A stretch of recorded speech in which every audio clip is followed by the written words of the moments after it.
Mais au moment où cette interview, Dro, ce sera déjà dans l'air. C'est sûr, dans cette industrie, il y a toujours des façons de faire. Ici, c'était le 11 avril de l'année dernière. Un gros mal de tête, comme dirait mon gars. Abbé disparu pendant des jours. Je me souviens de rien.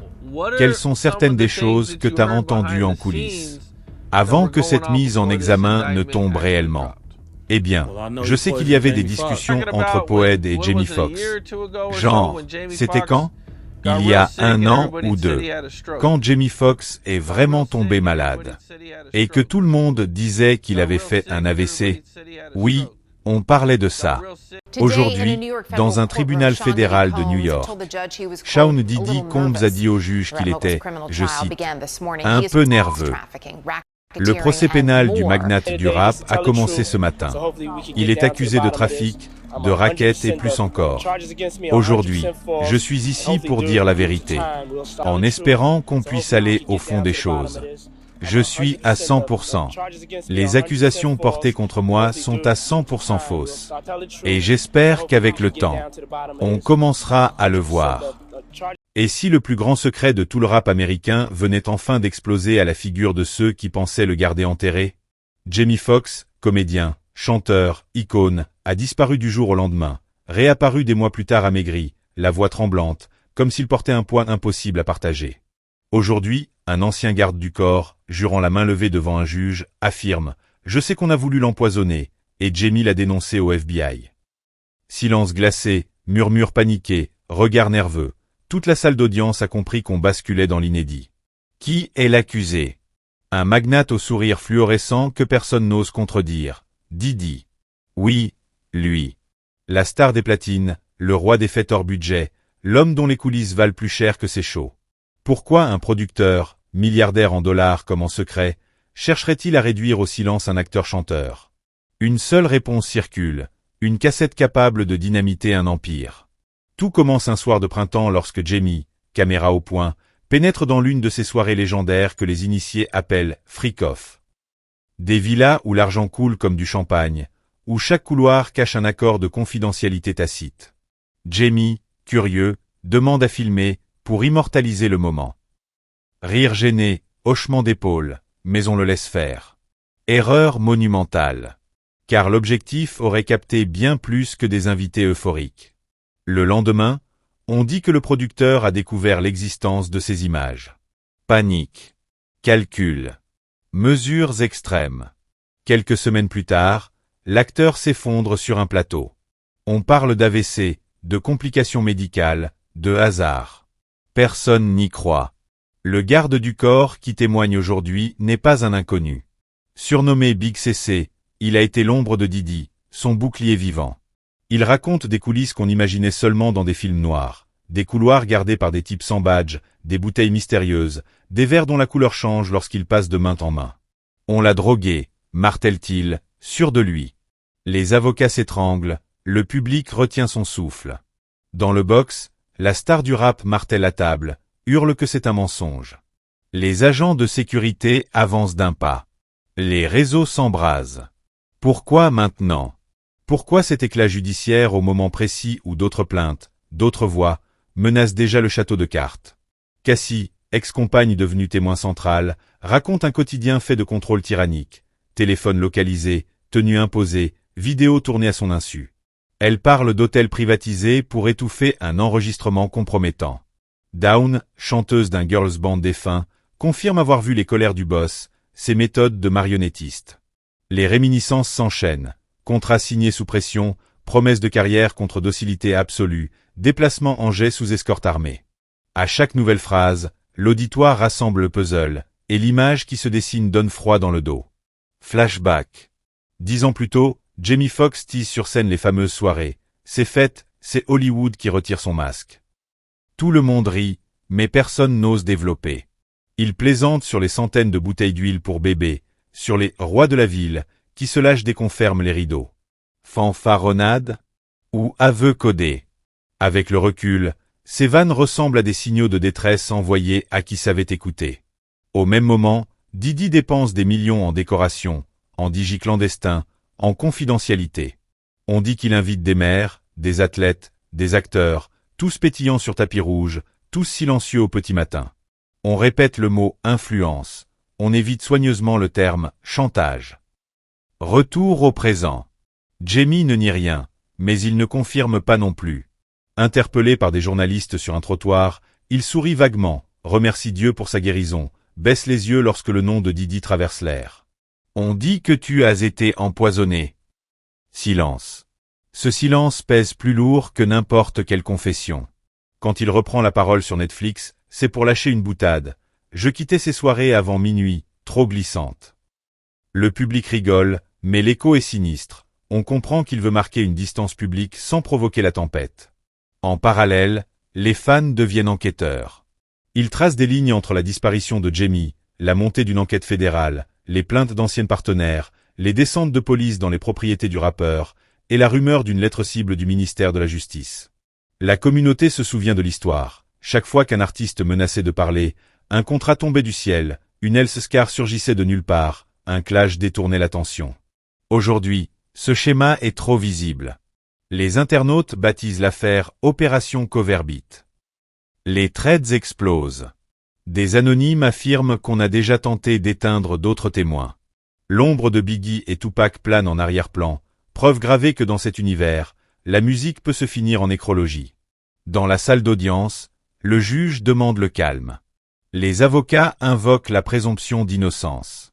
Mais la tension est palpable. Si la cassette existe, si elle montre ce qu'on soupçonne, alors on dépasse le simple cadre civil.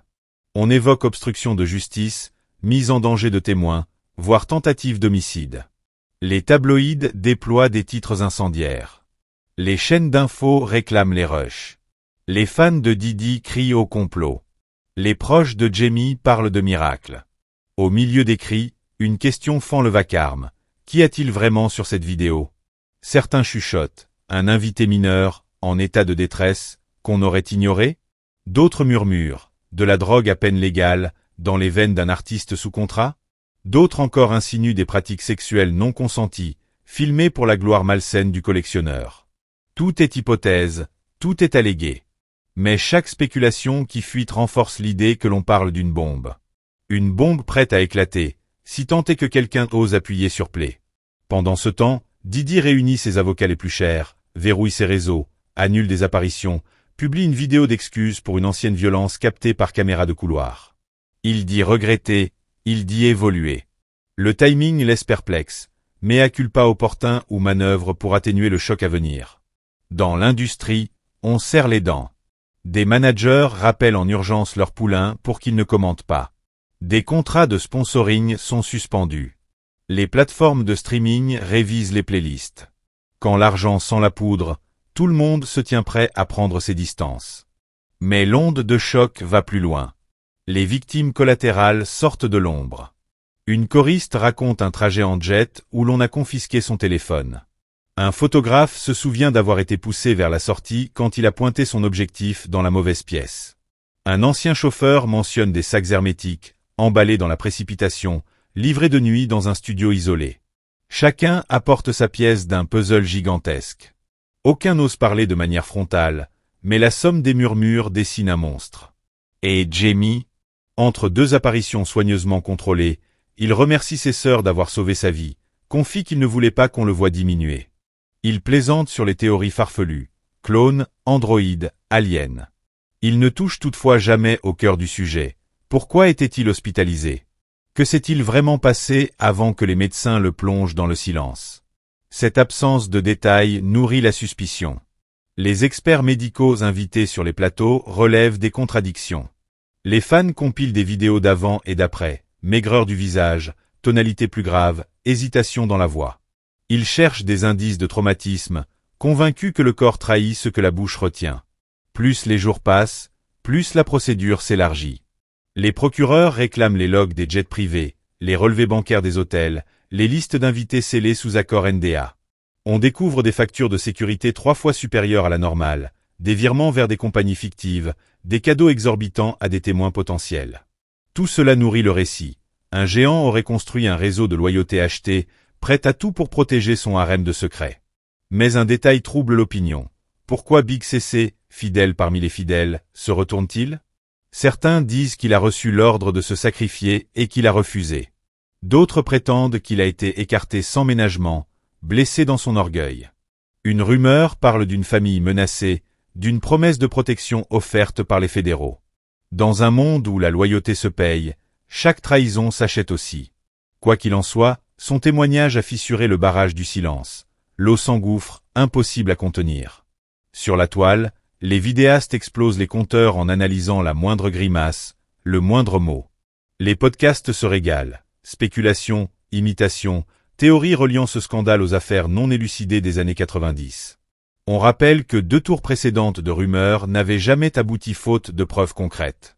On jure que cette fois, la justice fédérale ne lâchera pas. Des tweets affirment que d'autres artistes veulent coopérer. On promet des fuites imminentes. Chaque promesse de révélation attire des millions de vues. Voilà le carburant de la machine à buzz, mais parfois, ce bruit médiatique débouche sur une véritable condamnation. Et si, derrière ce vacarme, il s'agissait d'un avertissement destiné à tous ceux qui pensent se trouver à l'abri grâce à leur fortune? Si la chute d'un seul titan suffisait à déclencher une réaction en chaîne? Les fans se rappellent comment l'empire Weinstein s'est effondré après la première brèche. Ils se souviennent qu'une cassette volée a précipité R. Kelly dans le gouffre. Les plus cyniques rétorquent qu'Hollywood s'est effacé les preuves, que l'argent privé se moque du tribunal public. Mais la société a changé. Un smartphone dans la main d'un figurant peut tout bouleverser. Les proches de Jamie gardent le silence, mais certains insinuent qu'il vit désormais sous surveillance renforcée, à l'abri des flashs, préférant communiquer par messages cryptés. On raconte qu'il a renforcé son équipe juridique, recruté d'anciens procureurs spécialisés dans la criminalité financière. Il se prépare, dit-on, à mettre les pendules à l'heure, si on le contraint à déposer. En coulisses, des négociations se murmurent, accords de confidentialité XXL, clause de non-poursuite fédérale, échange de preuves contre immunité. Une partie d'échecs où chaque pièce vaut une vie, voire plusieurs. Pendant ce temps, Diddy tente de relancer ses labels, poste des vidéos d'inspiration, parle de rédemption. Ses posts reçoivent moins de likes, plus de commentaires acides. Son image corporative s'effrite. Des partenaires suspendent discrètement des collaborations. Les journalistes économiques s'interrogent. Que vaut un catalogue musical si son propriétaire est jugé toxique? À Wall Street, certains parient déjà sur la valeur de revente de ces masters. Dans les couloirs d'Universal, on évoque un plan B pour rapatrier les talents sous d'autres bannières. Une nuit, un hashtag monte en flèche, #Taportrousse. Des milliers d'utilisateurs réclament la publication intégrale des vidéos supposées. Beaucoup savent qu'il existe un moratoire légal, mais la pression populaire pourrait forcer une fuite. Les médias traditionnels, d'abord frileux, diffusent désormais des résumés chocs, tentatives d'empoisonnement, programmes de chantage, réseaux de soirées secrètes. Les talk-shows se régalent, invitent d'anciens gardes du corps prêts à parler derrière un écran flouté. Chaque témoignage, même anonyme, ajoute une couche de tension. Dans un enregistrement audio qui circule, on entend une voix masculine évoquer plus d'1 millier de bouteilles d'huile. Cette phrase devient un mème. Des utilisateurs postent des photos de rayons de supermarchés vides, insinuant que quelqu'un stocke la marchandise pour la prochaine fête. La plaisanterie tourne au malaise. Derrière la caricature, on se souvient qu'un témoin sous serment a décrit ces lubrifiants comme partie intégrante d'un cérémonial dérangeant. Au même moment, Cassie poursuit sa déposition. Elle raconte la peur, la honte, la perte d'identité. Elle pleure, puis se redresse, déterminée. Lorsqu'on lui demande si elle regrette de ne pas avoir parlé plus tôt, elle répond « Je croyais l'aimer, je croyais n'avoir nulle part où aller ». Les mots frappent le public comme un gong. Sur les bancs, certains pleurent, d'autres serrent les poings. L'avocat de la défense objecte, la juge rejette. Les minutes s'étirent, c'est l'instant où la compassion vire à la colère collective. Et pourtant, le cœur du cyclone reste invisible, la fameuse vidéo. Où est-elle? S'il existe plusieurs copies, qui les détient? On chuchote, un cloud chiffré à l'étranger, un coffre-fort dans une banque suisse, un disque dur enterré sous un faux nom. Les théories abondent. Jamie garderait l'enregistrement comme police d'assurance. Son entourage aurait fait circuler des fragments pour garantir sa survie. Certains vont jusqu'à prétendre que des agents fédéraux en possèdent une copie scellée dans un dossier confidentiel. Quoi qu'il en soit, l'épée de Damoclès flotte au-dessus de la tête du producteur. Chaque jour sans divulgation est un jour où la menace grandit. La société entière retient son souffle. On sait que si les images sortent, elles seront instantanément partagées, disséquées, téléchargées sur des serveurs impossibles à effacer. Les avocats du showbiz le redoutent plus que tout. Lorsqu'une vérité visuelle se propage, aucune somme d'argent ne peut la ramener dans sa boîte. L'effet viral devient irréversible. Alors, la question s'impose à chacun d'entre nous. Croyez-vous à la thèse de l'empoisonnement? Pensez-vous que Jamie Foxx détient la preuve ultime, prête à renverser un empire? Ou voyez-vous un complot médiatique, gonflé par l'appétit des algorithmes pour le sensationnel? Fouillez vos convictions, pesez le poids de chaque rumeur, rappelez-vous qu'ici, tout est présumé. Et pourtant, la fumée paraît si dense qu'on distingue déjà les flammes. Le moment approche où la justice tranchera, où les témoignages cesseront d'être des murmures pour devenir sentences. Restez aux aguets, car la prochaine audience pourrait être celle où tout bascule, soit une divulgation historique qui fera trembler les fondations de l'industrie, soit un revirement orchestré, débouchant sur un accord confidentiel et un rideau tiré.